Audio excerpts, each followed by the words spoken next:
राजद के अंदर लालू यादव के बाद अगर सबसे अधिक परिवारवाद कोई करता है तो उसका नाम जगदानंद सिंह है। जगदानंद सिंह लालू यादव से वो सारे काम करवा लेते हैं जो वो करना चाहते हैं।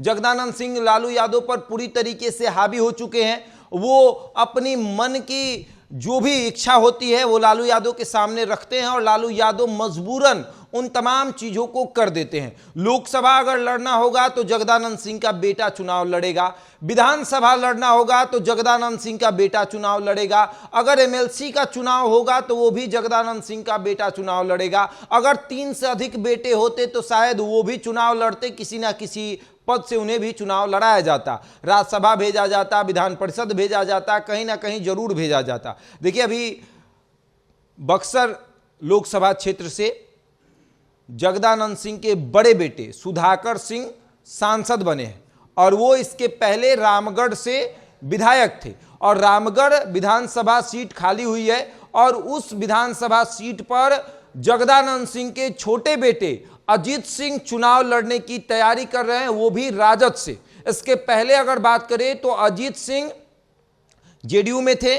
जब जेडीयू उन्होंने ज्वाइन किया था उस समय उन्होंने राजद के बारे में खूब भला बुरा बोला था, राजद की सारी खामियों को उन्होंने गिनवाया था। लेकिन अब जब राजद उन्होंने ज्वाइन कर लिया तो उनके लिए राजद एक ऐसी पार्टी है जो सबसे साफ और सुथरी पार्टी है, क्योंकि उन्हें चुनाव लड़ना है और जगदानंद सिंह के छोटे बेटे अजीत सिंह को रामगढ़ से चुनाव लड़ाया जा रहा है। क्यों भाई? रामगढ़ विधानसभा सीट क्या जगदानंद सिंह का पारिवारिक सीट है कि अगर लड़ेंगे तो जगदानंद सिंह लड़ेंगे या फिर वो बैठेंगे तो उनके बेटे जो मझले बेटे हैं सुधाकर सिंह वो चुनाव लड़ेंगे, अगर वो बैठ गए तो सबसे छोटे वाले बेटे अजीत सिंह चुनाव लड़ेंगे और बक्सर लोकसभा से अगर कोई लड़ेगा तो जगदानंद सिंह के परिवार का ही सदस्य होगा। या तो जगदानंद सिंह चुनाव लड़ेंगे या तो सुधाकर सिंह चुनाव लड़ेंगे और कोई नहीं लड़ सकता। ऐसा है क्या कि बक्सर लोकसभा सीट और रामगढ़ विधानसभा सीट, ये दोनों सीट जगदानंद सिंह का पारिवारिक सीट है। जैसे कि सारण और पाटलिपुत्रा ये लालू यादव का पारिवारिक सीट है, उसी तरीके से जगदानंद सिंह ने बक्सर लोकसभा को और रामगढ़ विधानसभा को अपना पारिवारिक सीट बनाकर रखा है। चाहे कुछ भी हो जाए परिवार का ही कोई सदस्य वहां से चुनाव लड़ेगा।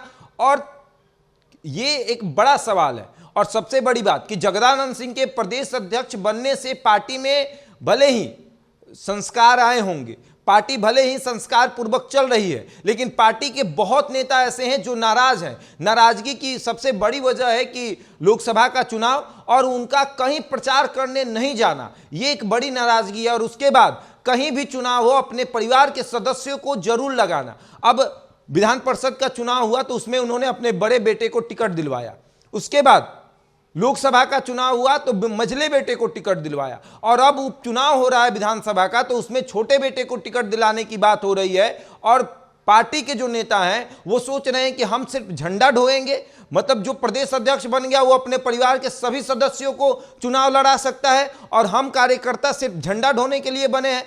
राजद में एक तरीके की ये टूट होने जा रही है और ये टूट भी होगी, इसीलिए राजद कमजोर भी हो रहा है। राजद के नेता राजद को छोड़कर जनसुराज ज्वाइन कर रहे हैं। यही एक बड़ी वजह है कि जब भी अगर टिकट देने की बारी आती है तो नेता अपने बेटे को टिकट दिलवाते हैं, अपने दामाद को, अपनी बेटी को, अपने ससुर को, चाहे जो भी सदस्य परिवार का उसी को टिकट मिलता है। पार्टी के कार्यकर्ताओं को टिकट नहीं मिलता है और इसकी वजह से पार्टी में नाराजगी है। आगे देखिए क्या होता है। बहरहाल इस खबर में इतना ही, बने हमारे साथ और देखते रहे द इंडिया टॉप।